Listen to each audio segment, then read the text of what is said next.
Hello my dear friends, welcome to Eduta, welcome to the 5 minute series. Today we are going to do a very important topic under your static syllabus of ESI as well as ARD. It is useful.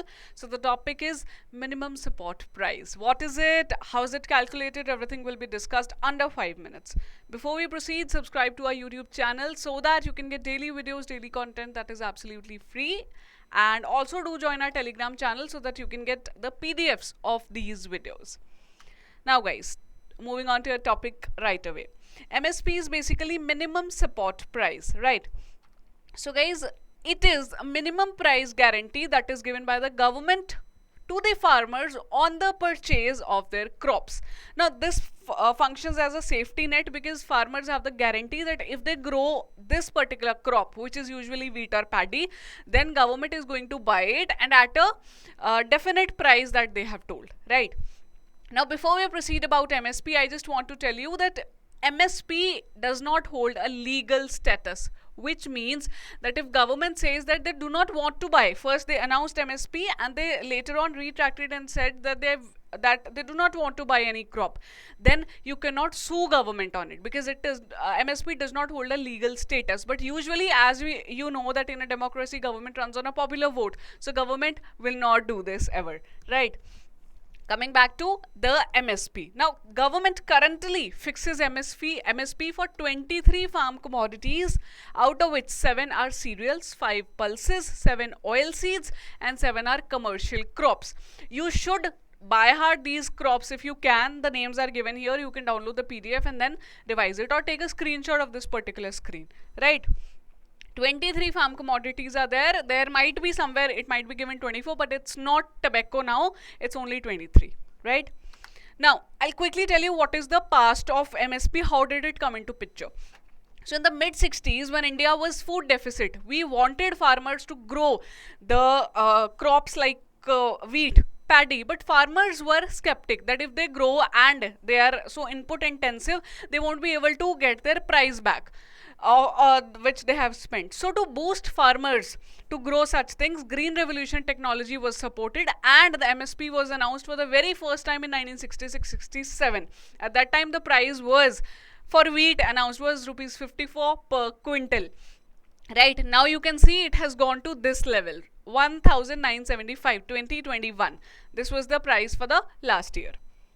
Now guys, who sets MSP? We know government sets MSP, but what is it? That any minister will decide, agriculture minister will come, Pradhan Mantri ji will decide and they will say, okay, now this is gonna be the MSP. Had it been so, then they would have announced a really high MSP. But that is not the case followed.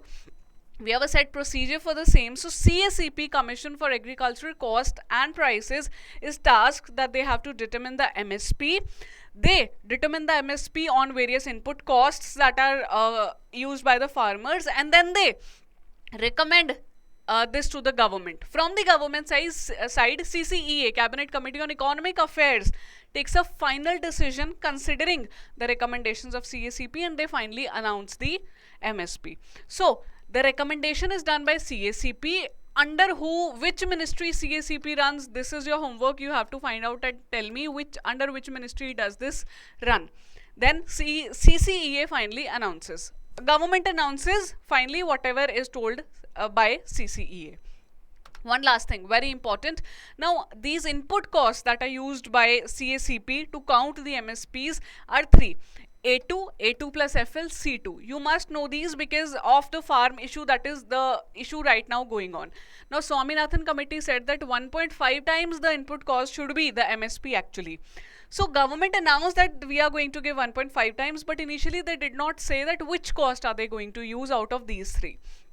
Right. So, let's understand these 3 costs so that you can understand the criteria for MSP setting better. So, A2 is basically the input cost. Nothing else but whatever the cost of seeds, fertilizers, chemicals, fuel that has been used by farmer will be your input cost, and that is called as A2. A2 plus FL is the actual cost that is A2, plus imputed value of unpaid family labor. So imputed value is the one which is not the actual value but estimated value. The family labor that has been put in cannot be actually counted, so an estimated value is taken. So government gives MSP 1.5 times of A2 plus FL. But earlier farmers used to say before these farm issues that it should be C2, not A2 plus FL. Now what is this C2? C2 is A2 plus FL, which is already taken, plus the revenues which are foregone on owned land and fixed capital assets. That means that if a land is there, what would be the rent of that land if the farmer did not have that land? So all such things are also considered. These are the three input costs. I have told you 1.5 times is suggested by Swaminathan committee, right? So I think that is it, my dear friends. You understand now what is MSP. That will be it if you understand it well and answer your examination. Thank you so much for your precious time. Wish you all the very best for your upcoming exam.